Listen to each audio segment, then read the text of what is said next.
കുട്ടികളെ ഇഷ്ടമാണ്. കുട്ടികളൊന്ന് വന്നിരുന്നു, പക്ഷെ അതിനെന്തോ പ്രശ്നമുണ്ടെന്ന് പറഞ്ഞ് ഈ ഹോസ്പിറ്റലിൽ പോയി. അപ്പോൾ വളർച്ച അങ്ങോട്ട് ഇല്ലാണ്ട് കാരണത്താൽ അത് മാതാവിനും അത് ബുദ്ധിമുട്ടാണെന്ന് പറഞ്ഞ് അങ്ങനെ അത് പോയതാണ്. എനിക്ക് വിഷമമൊന്നും തോന്നിയില്ല. സാധാരണ ഒരു പെണ്ണിന് അങ്ങനെ വിഷമം തോന്നും. എനിക്ക് വിഷമം തോന്നിയില്ല. കാരണം പോയത് പോയി, കരഞ്ഞിട്ട് കാര്യമില്ല. ആ സമയത്ത് ഭയങ്കരമായിട്ട് പ്രശ്നങ്ങൾ വന്ന് പോലീസ് കേസ് വഴക്ക് അത് ഇത് എല്ലാം കൂടെ.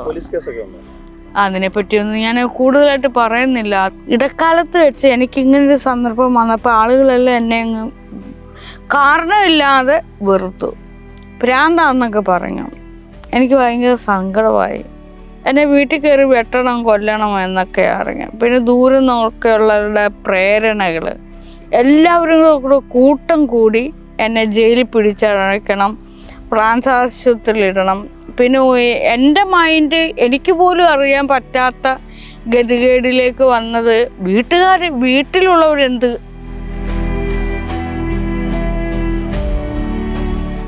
കോളേജിൽ പഠിക്കുന്നതിന് മുമ്പ് തന്നെ ഞാൻ ജോലി ചെയ്ത ഒരാളാണ്. എനിക്ക് 4 അങ്ങോട്ട് പഠിക്കുന്ന സമയത്ത് ഞാൻ ആദ്യമായിട്ട് ജോലി ചെയ്ത് എനിക്ക് അന്ന് എത്ര 5 രൂപയോ 10 രൂപയോ മറ്റോ കിട്ടിയെന്ന് തോന്നുന്നു.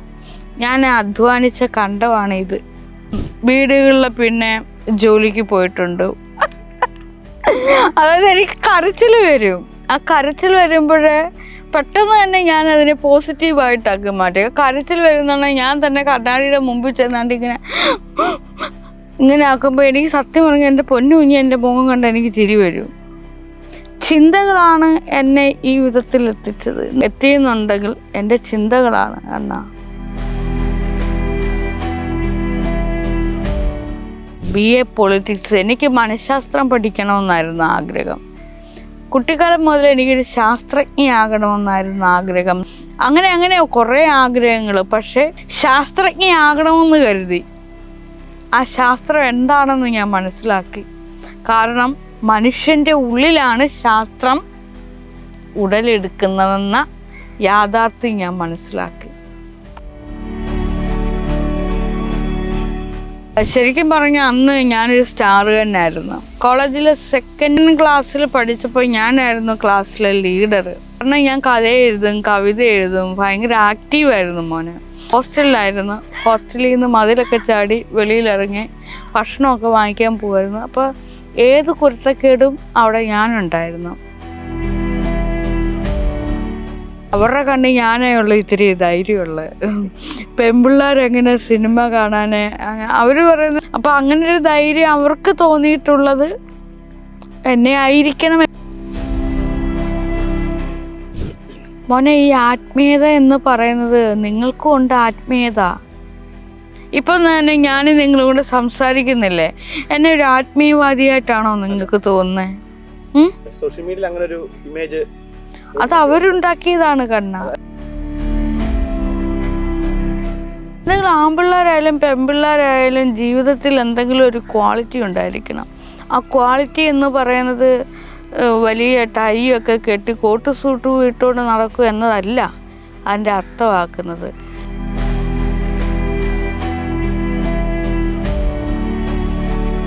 ഇപ്പൊ നമുക്കറിയുന്ന നാഗസൈരന്ധ്രിയുണ്ട്. അതാണ് പ്രേക്ഷകർക്ക് മലയാളികൾക്ക് അറിയാവുന്നത്. പക്ഷെ അതിന് മുമ്പ് ഒരു ജീവിതം ഉണ്ടായിരുന്നല്ലോ, വളരെ സാധാരണക്കാരിയായി ജനിച്ചു വളർന്ന. അപ്പൊ ആ ജീവിതത്തെ പറ്റി ഒന്ന് പറയാം പ്രേക്ഷകർ. മോനെ, ഇപ്പോഴും ഞാൻ സാധാരണക്കാരി തന്നെയാണ്. അന്നത്തെ ദിവ്യ രാജ് തന്നെയാണ് ഇന്നും.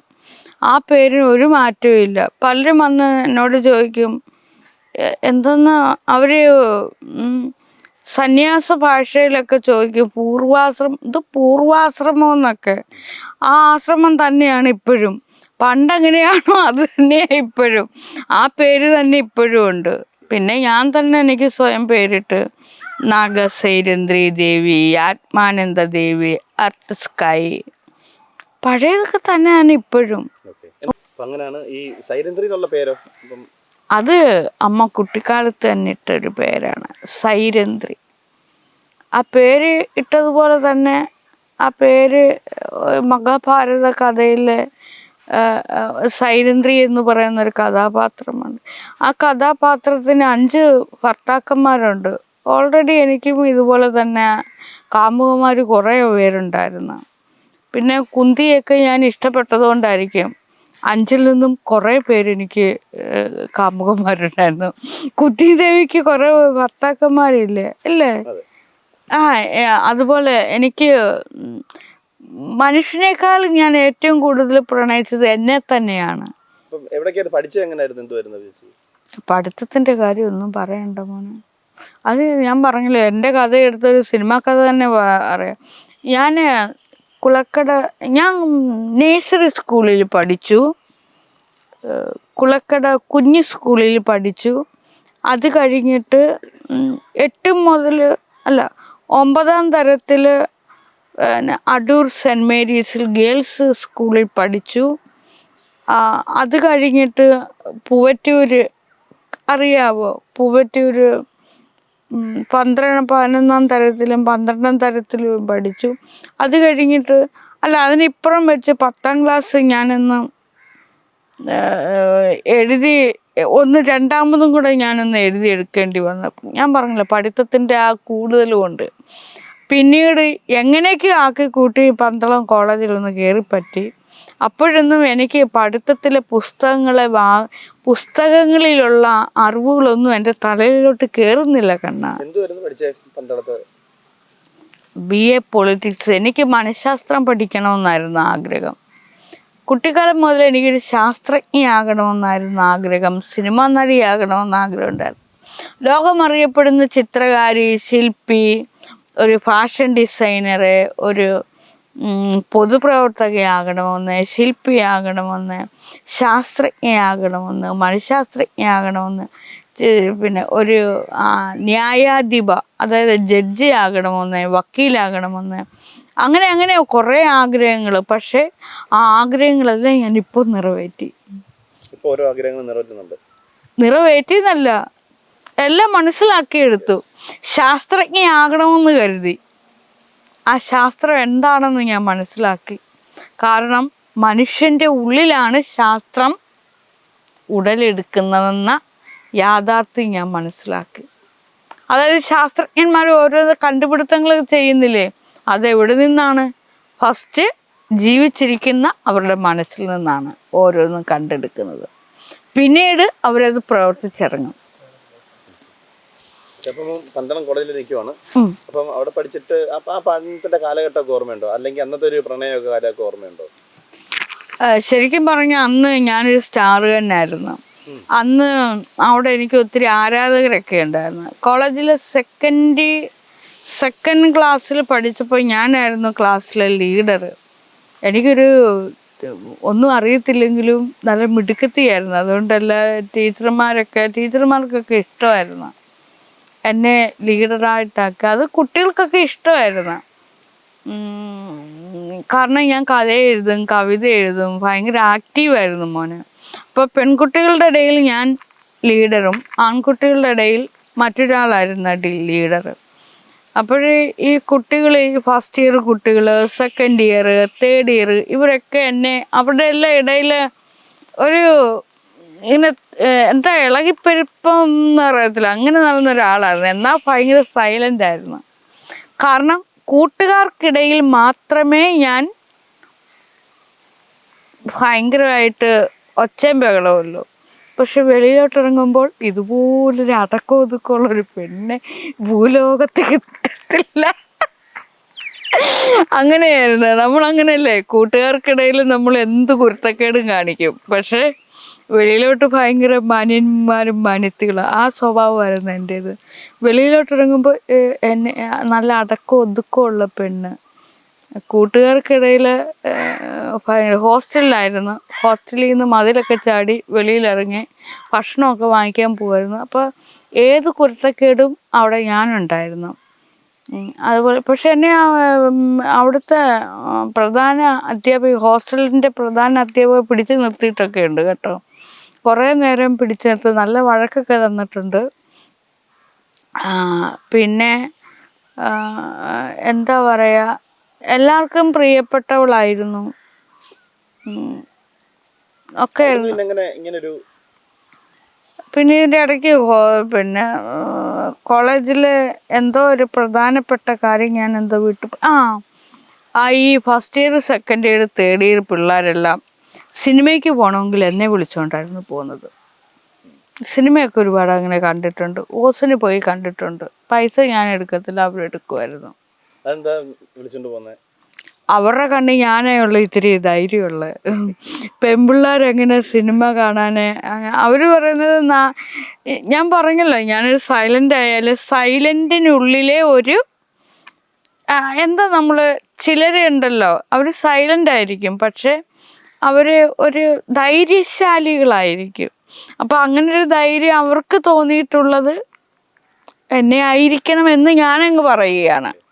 ഇപ്പൊ ഇതൊക്കെ ചെല്ലുന്നൊന്നെ ആരെങ്കിലുമൊക്കെ അത് മനസ്സിലാക്കും. അവിടുന്ന് പിന്നെ എങ്ങനെയാണ് ഇങ്ങനൊരു ആത്മീയ അല്ലെങ്കിൽ ഇങ്ങനെ ഒരു ലൈനിലേക്ക് എത്തുന്നത്? ആൾക്കാർ മോട്ടിവേഷൻ ആ രീതിയിലേക്ക് മാറുന്നത് എങ്ങനെയാണ്?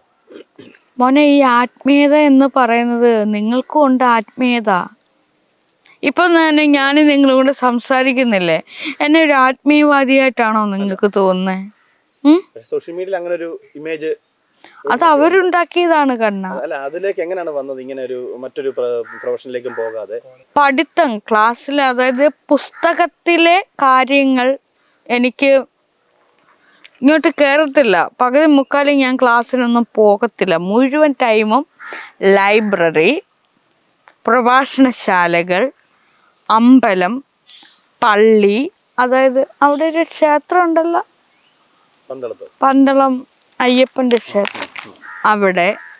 എനിക്ക് മലയാളത്തിലെ സാഹിത്യകാരെക്കാളും കുറച്ചും കൂടി ഇൻട്രസ്റ്റ് തോന്നുന്നത് അന്യഭാഷയിൽ ആളുകൾ എഴുതി അവരുടെ ആത്മകഥകൾ വായിക്കാനായിരുന്നു. അത് മലയാളത്തിലേക്ക് വിവർത്തനം ചെയ്ത ആത്മകഥകൾ. ഒരിക്കൽ കൂടി ഞാൻ പറയാം, ഞാൻ കോളേജിൽ പോകുന്നത് കോളേജ് ക്ലാസ്സിലേക്കല്ല, നേരെ ലൈബ്രറി. വീണ്ടും പറയുന്നു, കോളേജിൽ പോകുന്നത് കോളേജിൻ്റെ ക്ലാസ്സിൽ ഞാൻ എണ്ണി പറക്കാവുന്ന ഇതിലേ ഇരുന്നിട്ടുള്ളൂ. അഥവാ അതിനകത്തിൽ പോയി ഇരുന്നാൽ തന്നെ ഞാനിരുന്ന് വല്ല ചിത്രം വരപ്പോ എഴുത്തോ കഥയോ കാണും, അത്രയേ ഉള്ളൂ. ബാക്കി ഫുൾ ടൈം ലൈബ്രറി, പിന്നെ പ്രഭാഷണശാലകൾ, പിന്നെ ഈ ഇത്തരത്തിലുള്ള ആത്മീയ പ്രഭാഷണങ്ങൾ, പിന്നെ ഈ സ്വതന്ത്ര ചിന്തകരെ, യുക്തിവാദ സംഘടനകളെ, നിരീശ്വരവാദം, ഇങ്ങനെയൊക്കെ പറയുന്നത്, അതുമായിട്ടൊക്കെ ബന്ധപ്പെട്ട് നടന്ന ഒരാളാണ് ഞാൻ. ഈ കോളേജ് കഴിഞ്ഞിട്ട് അപ്പം നമുക്കൊരു വരുമാനം വേണം, ജോലി വേണം, അങ്ങനെയൊക്കെ തോന്നി ജോലി ചെയ്ത് പോയിട്ടുണ്ടായിരുന്നു? കോളേജ് പഠിക്കുന്നതിന് മുമ്പ് തന്നെ ഞാൻ ജോലി ചെയ്ത ഒരാളാണ്. അതേ, എൻ്റെ കുട്ടിക്കാലത്ത് ഞാൻ 5ാം തരത്തിൽ പഠിക്കുന്ന 5ൽ 4ലോ അങ്ങോട്ട് പഠിക്കുന്ന സമയത്ത് ഞാൻ ആദ്യമായിട്ട് ജോലി ചെയ്ത്, എനിക്ക് അന്ന് എത്ര 5 രൂപയോ 10 രൂപയോ മറ്റോ കിട്ടിയെന്ന് തോന്നുന്നു. ഞാൻ അധ്വാനിച്ച കണ്ടമാണ് ഇത്. ഈ കണ്ട ഇത് നമ്മുടെയല്ല, മറ്റൊരാളുടെയാണ്, വിത്തിടത്തിൽ. അപ്പോൾ കുട്ടിക്കാലം മുതലേ ഞാൻ ജോലി ചെയ്ത ഒരാളാണ്. പിന്നെ എൻ്റെ അപ്പൂപ്പൻ എന്ന് പറയുന്ന ആൾക്ക് എൻ്റെ കുഞ്ഞ് എടുക്കാൻ വയ്യാത്ത ഒരു കല്ലിൽ ഇങ്ങനെ അരച്ച് ചമ്മന്തി അരച്ച് കൊടുത്ത ഒരാളാണ്. അന്ന് മുതലേ ജോലി ചെയ്യുക. അത് വേദന ഒന്നുമില്ല, ജോലി ചെയ്ത്. അപ്പോൾ വേദന കിട്ടിയത് ഇത് മാത്രമാണ്. ഇത് വേറൊരാളുടെ ചെയ്തതായതുകൊണ്ട് അതിലെനിക്ക് 5 രൂപ കിട്ടി. പിന്നെ അവിടെ നിന്നും കൊയ്ത്ത്, ചവിട്ട്, മെതി, പിന്നെ അങ്ങനെ പലതരത്തിലുള്ള ജോലികൾ ചെയ്തിട്ടുണ്ട്. പിന്നെ അഡ്വക്കേറ്റ് ക്ലർക്കായിട്ട് കൊട്ടാരക്കര കോടതിയിൽ പോയിട്ടുണ്ട്. പിന്നെ ഈ തയ്യൽ ജോലിക്ക് പോയിട്ടുണ്ട്. പിന്നെ ഇവിടെ തന്നെ ഞാൻ മെഴുകുതിരി ഉൽപ്പാദിപ്പിക്കുക, മെഴുകുതിരി നിർമ്മാണം. പിന്നെ മുളക് പൊടിയൊക്കെ പൊടിച്ചിട്ട് അതിങ്ങനെ ഓരോരുത്തരടുത്ത് കൊണ്ട് കൊടുക്കുമായിരുന്നു, മുളക് പൊടി, മല്ലിപ്പൊടി. പിന്നീട് കുട്ടികളെ പഠിപ്പിക്കുമായിരുന്നു. പിന്നെ ഈ ചിത്രം വരെ പഠിപ്പിക്കുമായിരുന്നു. പിന്നെ ബാലെ, നൃത്തം, നാടകത്തിൽ ബാലയിൽ പോയി. അതിൽ നിന്നൊക്കെ പേയ്മെൻറ്റ് കിട്ടുവേ, സാമ്പത്തികത്തിൻ്റെ കാര്യമാണ് പേയ്മെൻറ്റ്. പിന്നെ പാട്ടിങ്ങനെ എവിടെയോ പോയപ്പോൾ എന്നെ കൊണ്ടുപോയ ആൾക്ക് ഞാനൊരു പാട്ടുകാരിയായിട്ട് തോന്നി. അങ്ങനെയാണ് അവർ കൊണ്ടുപോയത്. പക്ഷെ ആ ചെന്ന ആളുകൾക്കൊന്നും എന്നെ ഇങ്ങോട്ട് തൃപ്തികരപ്പെട്ടില്ല. അതുകൊണ്ട് പാട്ട് അവിടെ വെച്ച് നിർത്തി. 1-2 സ്റ്റേജിലെങ്ങാണ്ട് പോയി. പൈസയൊക്കെ തന്നു, 100 രൂപയും മറ്റോ എനിക്ക് തന്നു. അതുപോലെ തന്നെ ഇവിടെ കാശ് 100 രൂപയും മറ്റോ ഒക്കെ എനിക്ക് തരുന്നത്. പക്ഷെ നമ്മളാ കിടന്ന് സ്റ്റേജിൽ കിടന്ന് ഉള്ള ദേഹം മൊത്തം അനക്കിയിട്ട് ഡാൻസ് കളിക്കും. നായികന്മാരും ഡയലോഗ് പറഞ്ഞ് അങ്ങ് പോവും. പക്ഷെ നമ്മൾ പുറകെ കിടന്ന് ഭയങ്കരമായിട്ട് പണി ചെയ്യുക, ജോലി ചെയ്യുക, ഡാൻസ്. അതിന് നമുക്ക് കിട്ടുന്ന 100 രൂപ എങ്ങാനുമായിരിക്കും. പിന്നെ വീടുകളിൽ പിന്നെ ജോലിക്ക് പോയിട്ടുണ്ട്. വയ്യാതെ കിടക്കുന്നവരെ ശുശ്രൂഷിക്കാൻ അവരുടെ മലവും മൂത്രം മുഴുവൻ എടുത്ത് അവരെ വൃത്തിയാക്കി ശുശ്രൂഷിച്ച് ചോറും കറിയൊക്കെ അവർക്ക് കൊടുത്ത് ഗുളികയും മരുന്നും ഒക്കെ കൊടുത്ത്, പിന്നെ ഈ മരുന്നെടുത്ത് കൊടുക്കുന്ന സ്ഥാപനത്തിൽ പിന്നെ അവരിങ്ങോട്ട് പറയുന്ന അവർ നമുക്കൊരു ഉത്തരവാദിത്വം തരുമല്ലോ. ആ ഉത്തരവാദിത്വം എനിക്ക് ഏറ്റെടുത്ത് ചെയ്യാൻ പറ്റാത്ത ഘട്ടത്തിലേക്കായപ്പോൾ എൻ്റെ വരുമാനത്തിന് ഭംഗം വന്നു. ഇപ്പം മരുന്നെടുത്ത് കൊടുക്കുന്ന ഒരു സ്ഥാപനത്തിൽ ഞാൻ ചെല്ലുന്ന നിൽക്കുമ്പോൾ ഓരോ മരുന്ന് ഓരോ പേരുണ്ട്. ഇംഗ്ലീഷ് പേരായിരിക്കും, ചിലപ്പം മലയാളവും കാണും, ഇംഗ്ലീഷും കാണും. അപ്പോൾ അത് എനിക്ക് തന്നെ മനസ്സിലായി എനിക്കിത് പറ്റാതെ വരുന്നെന്ന്. അപ്പോൾ ഞാൻ തന്നെ പോകാതെയായി. കാരണം മരുന്നൊക്കെ മാറി എടുത്ത് കൊടുത്തിട്ട് രോഗിക്ക് എന്തെങ്കിലും വന്നു കഴിഞ്ഞാൽ പിന്നെ നമ്മൾ പെട്ടുപോകും. അതുപോലെ തന്നെ ഏതെങ്കിലും ഒരു വീട്ടിൽ ചെന്ന് നമ്മൾ ജോലി ചെയ്യുവാണെങ്കിൽ, എനിക്ക് ഉള്ള ഒരാളാണ്. ഒരു സാധനം എടുത്ത് വേറൊരിടത്തേക്ക് വെച്ചിട്ട് പിന്നെ ഞാൻ അവിടെ കിടന്ന് തപ്പും, ഞാൻ വെച്ച സാധനം എന്ത് ചെയ്യും. അങ്ങനെയൊക്കെ മറ്റൊരു വീട്ടിൽ ചെന്ന് നമ്മൾ ചെയ്യുവായെന്നുണ്ടെങ്കിൽ അവിടെ നിന്ന് എനിക്ക് നല്ല വഴക്കും പണിയും കിട്ടുമെന്ന് എനിക്ക് മനസ്സിലായി. എനിക്ക് ഇത്തിരി ഈഗോ ഉള്ള കൂട്ടത്തിലാണ്. എന്നെ വഴക്ക് ആരെങ്കിലും പറയുന്നത് എനിക്കിഷ്ടമല്ല. അപ്പോൾ ഞാൻ ആ പണി അവിടെ വെച്ച് നിർത്തി. ഇത്രയും നമ്മൾ പറഞ്ഞ പല മേഖലകളിൽ ചോദിച്ച് ജോലി ചെയ്തു. എങ്കിലിപ്പം ഈ മനസ്സിനെ വിഷമിപ്പിക്കുന്ന അല്ലെ ഇന്നും ഒരു വിഷമിക്കുന്ന അങ്ങനെ എന്തെങ്കിലും നിമിഷങ്ങളോ അല്ലെ എന്തെങ്കിലും സന്ദർഭങ്ങളോ ഓർക്കുന്നുണ്ടോ? എന്നെ വിഷമിപ്പിക്കുന്ന ഒരുപാട് സന്ദർഭങ്ങൾ വന്നാലും എന്താണെന്ന് അറിയില്ല, ആ വിഷമത്തെ ഞാനൊരു പോസിറ്റീവായിട്ടാക്കി മാറ്റുന്ന ഒരു വൃത്തികെട്ട സ്വഭാവം എനിക്കുണ്ട്. അതായത് എനിക്ക് കരച്ചിൽ വരും. ആ കരച്ചിൽ വരുമ്പോഴേ പെട്ടെന്ന് തന്നെ ഞാൻ അതിനെ പോസിറ്റീവായിട്ടാക്കി മാറ്റി. കരച്ചിൽ വരുന്നുണ്ടെങ്കിൽ ഞാൻ തന്നെ കണ്ണാടിയുടെ മുമ്പിൽ ചെന്നാണ്ട് ഇങ്ങനെ ആക്കുമ്പോൾ എനിക്ക് സത്യം പറഞ്ഞാൽ എൻ്റെ പൊന്നു കുഞ്ഞി എൻ്റെ മുഖം കണ്ട് എനിക്ക് ചിരി വരും. അതോടുകൂടി എൻ്റെ ആ വിഷമാവസ്ഥ അങ്ങ് മാറും. നന്നായിട്ട് കരഞ്ഞിട്ടുണ്ട്. അപ്പോൾ എനിക്ക് തോന്നും കണ്ണിന് കൂടുതൽ ഭംഗി തോന്നിയെന്നു തോന്നുക. കണ്ണുനീരൊക്കെ ഇങ്ങനെ കണ്ണിൻ്റെ ആ കണ്ണൊക്കെ ഇങ്ങനെ നിറഞ്ഞൊഴുകി ഇങ്ങനെ വരുമ്പോൾ ആ പീലിയിലൊക്കെ കണ്ണൊക്കെ ഇങ്ങനെ വെള്ളമൊക്കെ പറ്റി നല്ല വിടർന്ന കണ്ണുപോലെയൊക്കെ തോന്നും. അപ്പോൾ പിന്നെ എങ്ങനെ എനിക്ക് വിഷമിക്കാൻ തോന്നും മോനെ. പെട്ടെന്ന് എനിക്ക് സൗന്ദര്യബോധം കയറി വരും. അപ്പോൾ ഞാൻ ഇങ്ങനെ ഇരിക്കുന്ന മുഖമൊക്കെ ഞാൻ ഇങ്ങനെ ഇരിക്കുന്നതാണോ നല്ലത്, ഇങ്ങനെ ഇരിക്കുന്നതാണോ നല്ലത്, അങ്ങനെയൊക്കെ ചിന്തിക്കുന്ന ഒരാളായതുകൊണ്ട് ചിന്തകളാണ് എന്നെ ഈ വിധത്തിൽ എത്തിച്ചത്. ഇന്ന് ലോകം അറിയപ്പെടുന്ന നാഗസൈരന്ധ്രിയിലേക്ക് എത്തിയെന്നുണ്ടെങ്കിൽ എൻ്റെ ചിന്തകളാണ്. നിങ്ങളുടെ പ്രദേശവാസികളുടെ ഒക്കെ പ്രതികരണം എങ്ങനെയാണ്? അപ്പോൾ ആൾക്കാർ ഈ നാട്ടുകാരെങ്ങനെയാണ് സമീപനം? ഞാൻ പറഞ്ഞല്ലോ, നേരത്തെ എന്നോട് വളരെ ഇഷ്ടമായിരുന്നു. ഇടക്കാലത്ത് വെച്ച് എനിക്കിങ്ങനൊരു സന്ദർഭം വന്നപ്പോൾ ആളുകളെല്ലാം എന്നെ അങ്ങ് കാരണമില്ലാതെ വെറുത്തു. ഭ്രാന്താന്നൊക്കെ പറഞ്ഞു. എനിക്ക് ഭയങ്കര സങ്കടമായി. ആ സമയത്ത് എന്നെ വീട്ടിൽ കയറി വെട്ടണം കൊല്ലണം എന്നൊക്കെ അറിഞ്ഞു. പിന്നെ ദൂരെ നിന്നൊക്കെയുള്ളവരുടെ പ്രേരണകൾ എല്ലാവരും കൂടെ കൂട്ടം കൂടി എന്നെ ജയിലിൽ പിടിച്ചടയ്ക്കണം, ഫ്രാൻസ് ആശുപത്രിയിലിടണം. പിന്നെ എൻ്റെ മൈൻഡ് എനിക്ക് പോലും അറിയാൻ പറ്റാത്ത ഗതികേടിലേക്ക് വന്നത് വീട്ടിലുള്ളവരെന്ത്.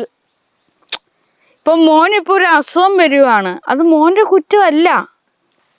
നമ്മൾ ആ പ്രവൃത്തി ചെയ്യുന്നില്ല, മനസ്സിലാവുന്നുണ്ടോ?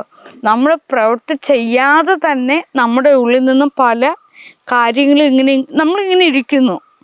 ഇങ്ങനെ ഇരിക്കുമ്പോൾ നമ്മൾ ആ കാര്യം ചെയ്യുന്നില്ല, ബോഡി അനങ്ങുന്നില്ല. ബോഡി അനങ്ങാതെ തന്നെ റീഡിങ് നടക്കുന്നു, അതിങ്ങനെ വരുന്നു. അപ്പോൾ അതിങ്ങനെ വന്നിട്ട് ഞാനത് എഴുതിയും പറഞ്ഞും വെക്കുന്നു. പുറത്തുള്ളവരുടെ കാഴ്ചപ്പാടിൽ ഇതെല്ലാം പ്രവൃത്തിയായിട്ടാണ് അവർക്ക് തോന്നുന്നത്. പക്ഷെ എൻ്റെ ബോഡി ഒരിടത്ത് തന്നെ ഇരിക്കുകയാണ്. പുറത്തുള്ളവരുടെ കാഴ്ചപ്പാടിൽ അതെല്ലാം ഞാൻ ചെയ്യുന്ന പ്രവർത്തികളായിട്ടാണ് അവരതിനെ എടുക്കുന്നത്. അപ്പോൾ ആ സമയത്ത് ഭയങ്കരമായിട്ട് പ്രശ്നങ്ങൾ വന്ന് പോലീസ് കേസ് വഴക്ക് അത് ഇത് എല്ലാം കൂടെ വന്നു. അതിനെപ്പറ്റിയൊന്നും ഞാൻ കൂടുതലായിട്ട് പറയുന്നില്ല. അത് എൻ്റെ പാവം ഒന്നും അറിയാൻ വയ്യാത്ത വ്യക്തികളിലേക്ക് എന്നോടടുത്ത വ്യക്തികളിലേക്ക് പോയി, മാതാപിതാക്കൾ എന്ന് പറയുന്ന ആളുകളിലേക്ക് പോയി. ഞാൻ അതൊന്നും അവിടെ പറയുന്നില്ല. കാരണം അവർക്കൊക്കെ അതെങ്ങനെ ഫീൽ ചെയ്തതെന്ന് അത് അവരുടെ ഭാഗത്തു നിന്ന് അവരാണ് പറയേണ്ടത്. അവരുടെ മനസ്സപ്പോഴെങ്ങനെയായിരുന്നു എന്ന് അവരാണ് പറയുന്നത്. അവരുടെ ഫീലിംഗ് ഒരിക്കലും എനിക്ക് പറയാൻ കഴിയില്ല. മോൻ്റെ ഫീലിംഗ് ഒരിക്കലും എനിക്ക് പറയാൻ കഴിയില്ല. മനസ്സിലാവുന്നുണ്ടോ? പോലീസ് കേസൊക്കെ ആവണമെങ്കിൽ എന്തൊരു കാര്യം എനിക്കറിയില്ല. ആളുകൾ ഇങ്ങനെ ഓരോന്നൊക്കെ പറഞ്ഞുണ്ടാക്കി എല്ലാവരും വെളിയിൽ നിന്നുള്ള ആളുകളും ഇപ്പോൾ ഉദാഹരണം തന്നെ എനിക്ക് എന്തെങ്കിലുമൊക്കെ സമ്മാനങ്ങൾ കൊണ്ട് തന്നിട്ട് അവർ തന്നെ പറയുന്നത് നമുക്കൊരു കാര്യം തരികയാണ്, തന്നിട്ട് ഞാൻ നന്ദി പ്രകടിപ്പിച്ചില്ല എന്ന കാരണത്താൽ വഴക്ക് പറയുന്നു, അതൊരു കുറ്റമായിട്ട് എടുത്ത് പറയുന്നു, എനിക്ക് ആരും ഒന്നും കൊണ്ടു തരില്ലെന്ന് പറയുന്നു, എന്നെ കാണാൻ ആരും വരില്ലേ എന്ന് പറയുന്നു. ഇതൊക്കെ എന്ത് കാര്യത്തിനാണെന്ന് എനിക്കറിയില്ല. മോനൊന്ന് ആലോചിച്ച് നോക്ക്. മോനിപ്പോൾ ഇവിടെ ഇരിക്കുക, ഞാൻ മോന് എന്തെങ്കിലും ഒരു സമ്മാനം തരുവാണെന്നത് കരുതട്ടെ. സമ്മാനം തന്നിട്ട് അതിനെ ചൊല്ലി തന്നെ വെറുതെ വിഷയങ്ങളുണ്ടാക്കുക കാരണങ്ങളില്ലാതെ. ഒരു ദരിദ്രയായ എൻ്റെ മുന്നിലേക്ക് കൊണ്ടുവന്ന്, അതും വിവരവും വിദ്യാഭ്യാസവും ഉണ്ടെന്ന് പറയുന്ന സമ്പന്നർ കൊണ്ടുവന്ന് എല്ലാം കൊണ്ട് തരിക ദരിദ്രയ്ക്ക്. എന്നിട്ട് അതിൻ്റെ പേരിൽ അവർ തന്നെ പറഞ്ഞ് ഭയങ്കര വിഷയങ്ങളുണ്ടാക്കുന്നു. പക്ഷെ ഞാൻ അങ്ങനെയൊന്നും ചെയ്യില്ല. ആർക്കെങ്കിലും എന്തെങ്കിലും കൊടുത്തിട്ട് അത് എൻ്റെ അറിവോട് കൂടി കൊടുത്തതാണെന്ന് ഞാൻ മനസ്സിലാക്കുകയുള്ളൂ. തിരിച്ച് ഞാൻ അങ്ങനെയാണ് ചെയ്യുന്നത്. ഞാൻ പറഞ്ഞല്ലോ, ഞാൻ എപ്പോഴും എന്നിൽ മാത്രം ചുറ്റിപ്പറ്റി നിൽക്കുന്ന ഒരാൾ, എനിക്കതേ അറിയുള്ളൂ. ഇപ്പോൾ തന്നെ ഞാൻ അവരുടെ എങ്ങാനും കാര്യങ്ങൾ കൂടുതൽ ഇവിടെ പറഞ്ഞോ? ഇല്ല, എനിക്കതൊക്കെ അറിയില്ല മോനെ. അവരുടെ കാര്യങ്ങൾ പറയാൻ അവർക്കേ അറിയുള്ളൂ. ആ ഫീലിങ്സൊക്കെ അവർക്കേ അറിയുള്ളൂ. ആ മോനെ പറ്റിയുള്ള ഫീലിങ്സ് മുഴുവൻ പറയണമെങ്കിൽ മോന് തന്നെ ഒരു വലിയ കഥയുണ്ട്, അത് ആ കുട്ടിക്കേ അറിയുള്ളൂ. ലിജുവിന് തന്നെ വലിയൊരു കഥയുണ്ട്, അത് പക്ഷെ ആ മോനും അറിയത്തില്ല. മോനറിയാത്ത മോൻ്റെ കഥ പിന്നെ ലിജുവിനറിയത്തില്ല. അതുപോലെ നേരെ ഇങ്ങോട്ടും. മനസ്സിലായോ? നമ്മൾ വാക്ക് കാണുന്നതും കേൾക്കുന്നതും എല്ലാം കെട്ടുകഥകളാണ്. പിന്നെ ഈ തുറന്നുള്ള സംസാരങ്ങൾ മറ്റുള്ളവർ പല രീതിയിലെടുക്കുന്നു. ഇപ്പോൾ എനിക്കാണെങ്കിൽ ഏറ്റവും കൂടുതൽ പെൺകുട്ടികളെക്കാൾ എന്നോട് കൂട്ടുകൂടിയിരുന്നതുമെല്ലാം ആൺകുട്ടികളായിരുന്നു. കാരണം അവരെന്തുകൊണ്ടാണ് എന്നെ കൂട്ടുകൂടിയെന്ന് വെച്ചാൽ, ആൺകുട്ടികൾ ഒരിക്കലും എന്നെ ഒരു പെണ്ണായിട്ടല്ലായിരുന്നു കണ്ടിട്ടുള്ളത്. അവരോടൊപ്പമുള്ള ഒരു ആണായിട്ടായിരുന്നു മിക്കപ്പോഴും ആൺകുട്ടികൾ എന്നെ കണ്ടിട്ടുള്ളത്. കൂടുതൽ എനിക്ക് പ്രായമുള്ളവരുമായിട്ടായിരുന്നു സൗഹൃദം. സാഹിത്യ ക്യാമ്പിലൊക്കെ ഞാൻ പോകുമ്പോൾ അവിടെ കുറേ പ്രായമുള്ള മനുഷ്യരായിരുന്നു എന്നോട് ഏറ്റവും കൂടുതൽ അടുപ്പം തോന്നുന്നത്. അപ്പോൾ അവർ പറയുന്നൊരു കാര്യമുണ്ട്, പെണ്ണുങ്ങൾക്ക് ഭയങ്കര അസൂയയും കുശുമ്പുമാണ്, പക്ഷെ അങ്ങനെ ഒരു സംഭവം നാഗയിൽ എടുക്കാനില്ലെന്ന്. മനസ്സിലാവുന്നുണ്ടോ? നാഗയിൽ അങ്ങനെ ഒരു സംഭവം എടുക്കാനില്ല, ഒരു വികാരവും ഇല്ല, എന്ത് നമുക്ക് തുറന്നു പറയാം എന്നുള്ള രീതിയിലാണ്. പക്ഷെ എന്ത് തുറന്നു പറയാമെന്ന് പറഞ്ഞുകൊണ്ട് പല തെറ്റത്തരം അങ്ങനെ എന്നോട് പറയുകയാണെങ്കിൽ എനിക്ക് ദേഷ്യം വരുമ്പോൾ ഉള്ള കാര്യമാണ്. ഞാൻ പറയാം എനിക്കിഷ്ടാവുന്നില്ലെന്ന് പറയാം. 1-2 തവണയൊക്കെ നമ്മളോട് എന്തെങ്കിലും പറയുമ്പോൾ നമ്മളിങ്ങനെ ചിരിച്ചുകൊണ്ടിരിക്കും. പിന്നെ എന്തെങ്കിലും പറയുകയാണെങ്കിൽ ഞാൻ പറയും എനിക്കിഷ്ടാവുന്നില്ലേ എന്ന് പറയാം. പിന്നെ അവർ എന്തെങ്കിലും പറയുകയാണെങ്കിൽ ഞാൻ പിന്നെ ഇങ്ങനെ അങ്ങ് ഇരിക്കും. പറഞ്ഞിട്ട് കാര്യമില്ലല്ലോ, അനങ്ങാതെ അങ്ങ് ഇരിക്കും. പിന്നെ ഇല്ല, പെണ്ണുങ്ങളുടെ കൂട്ട് കിടന്ന് തർക്കിക്കാനൊന്നും പോകത്തില്ല, വായിട്ട് അലയ്ക്കത്തില്ല, സൈലൻ്റ് അവിടെ ഞാൻ.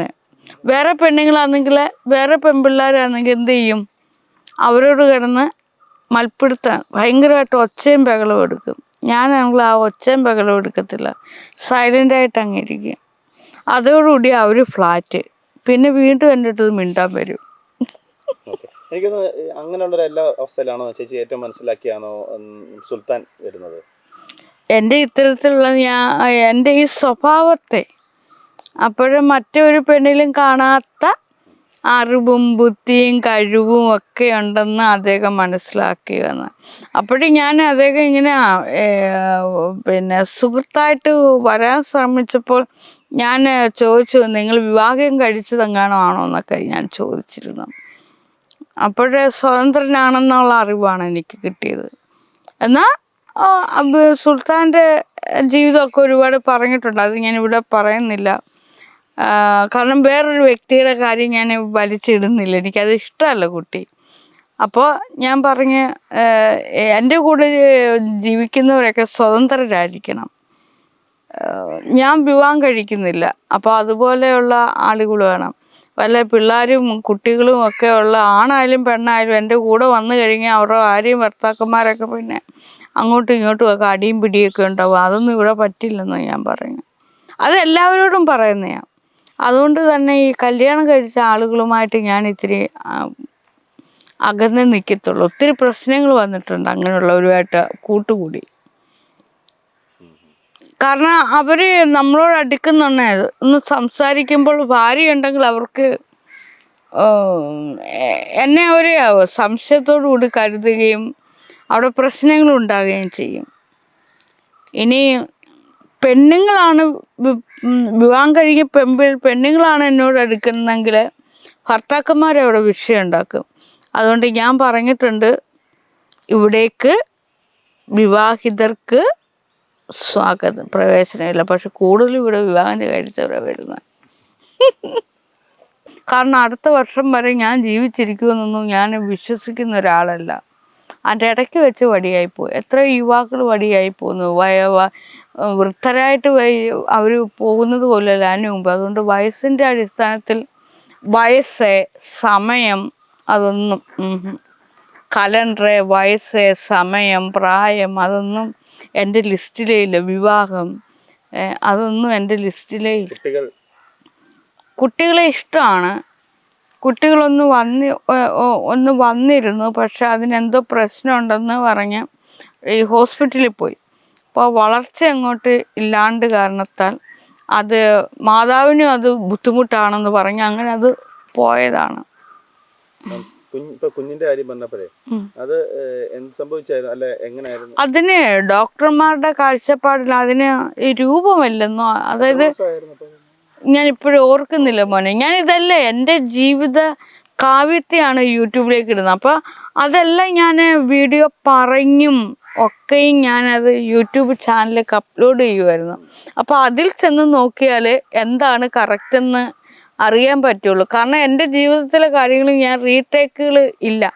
റീടേക്ക് മീൻസ് പിന്നോട്ട് പോയതിനെയൊക്കെ പോവുകയാണ് നമ്മൾ, അത് കളഞ്ഞു. പിന്നെ അത് ഇങ്ങനെ ചെന്ന് നോക്കാറില്ല ഞാൻ. മുന്നോട്ട് അങ്ങ് പോണത്, ആ മുന്നോട്ട് പോകുന്നതിൻ്റെ ഇടയ്ക്ക് വെച്ച് എന്തെങ്കിലും ഒരു ഓർമ്മയുണ്ടെങ്കിൽ ഇതുപോലെ നിങ്ങളുടെ മുന്നിലിരുന്ന് പറയുന്നു എന്ന് മാത്രമേ ഉള്ളൂ. അല്ലാത്തത് ഇപ്പം ഞാൻ മുന്നോട്ട് സഞ്ചരിച്ചുകൊണ്ടിരിക്കുക, പക്ഷെ പിന്നിലേക്ക് പോയ മുഴുവൻ കുരുത്തക്കേടുകളാണ് ഞാൻ ചെയ്തിട്ടുള്ളത്. നല്ല മനോഹരമായ കുസൃതികൾ. വിഷമം അല്ല ഡിപ്രഷൻ അങ്ങനെയൊക്കെ പോയിട്ടുണ്ടോ? ദേഷ്യം വരുന്നുണ്ടേ അറിയാമല്ലോ, ഞാൻ പ്രത്യേകിച്ച് പറയണ്ടല്ലോ, എന്നെ കാണുന്നതല്ലേ. പിന്നെ എൻ്റെ വാക്കുകൾ കേട്ട് പലർക്കും അവരിരുന്ന് കരങ്ങിയിട്ടുണ്ട്. അപ്പോഴും ഞാൻ പറയും കരയരുത്. കുഞ്ഞിന്റെ കാര്യം പറഞ്ഞപ്പം അന്നൊരു ആഗ്രഹിച്ചൊരു കുഞ്ഞ് വരുന്നു, അപ്പൊ അത് നഷ്ടപ്പെട്ട അന്നൊരു ഡിപ്രഷൻ അല്ല വിഷമത്തിലൊക്കെ പോയായിരുന്നോ അന്ന്? എനിക്ക് വിഷമമൊന്നും തോന്നിയില്ല. സാധാരണ ഒരു പെണ്ണിന് അങ്ങനെ വിഷമം തോന്നും, എനിക്ക് വിഷമം തോന്നിയില്ല. കാരണം പോയത് പോയി, കരങ്ങിട്ട് കാര്യമില്ല. മുന്നോട്ട് പോകണമെന്ന് പറഞ്ഞു. അപ്പൊ ഇനിയിപ്പോ മുന്നോട്ട് പോകുമ്പോൾ എന്തെങ്കിലും ലക്ഷ്യങ്ങളുണ്ടോ ഇനി ചെയ്യേണ്ടത്? ഒരു ലക്ഷ്യമില്ല. കാരണം ഞാൻ പറഞ്ഞല്ലോ, മുന്നോട്ട് പോകുകയെന്ന് വെച്ചാൽ വർത്തമാനകാലമാണ്. ഭാവി കാലത്തെ പറ്റി എനിക്ക് വ്യാകുലതകളില്ല. കാരണം ഭാവി എന്ന് വെച്ചാൽ നാളെ ചിലപ്പോൾ ഞാൻ ജീവിച്ചിരിക്കുമെന്ന് പോലും എനിക്ക് ഉറപ്പില്ല. അപ്പോൾ ഞാൻ മീൻസ് ദേഹം. ഞാൻ ഓരോ വാക്കുകളും ഉപയോഗിക്കുന്നത് നിങ്ങൾ ശ്രദ്ധിക്കണം. ദേഹമാണ് നഷ്ടപ്പെടുന്നത്. ദേഹം നഷ്ടപ്പെടുക, ചിന്തകളും ദേഹവും ഒക്കെ പോവുക. അതിനു മുമ്പേ ഞാൻ പറയുന്നത്, നന്നായിട്ട് ജീവിതത്തെ നന്നായിട്ട് എല്ലാം അനുഭവിച്ച് രണ്ടുപേരും കൂടെ സുന്ദരമായിട്ട് ജീവിക്കുക. നാളെ ചിലപ്പോൾ നമ്മൾ ജീവിച്ചിരിക്കുന്നുണ്ടോയെന്ന് പോലും അറിയില്ല. അപ്പോൾ പോകുന്ന വഴിയിലൊക്കെ നന്നായിട്ട് അറുമാദിച്ച് നല്ല സുഖമായിട്ട് സൂപ്പറായിട്ട് നന്നായിട്ട് ജീവിക്കും മക്കളെ. ജീവിതത്തെ സന്തോഷകരമാക്കി തീർക്കുക. അതാണ്.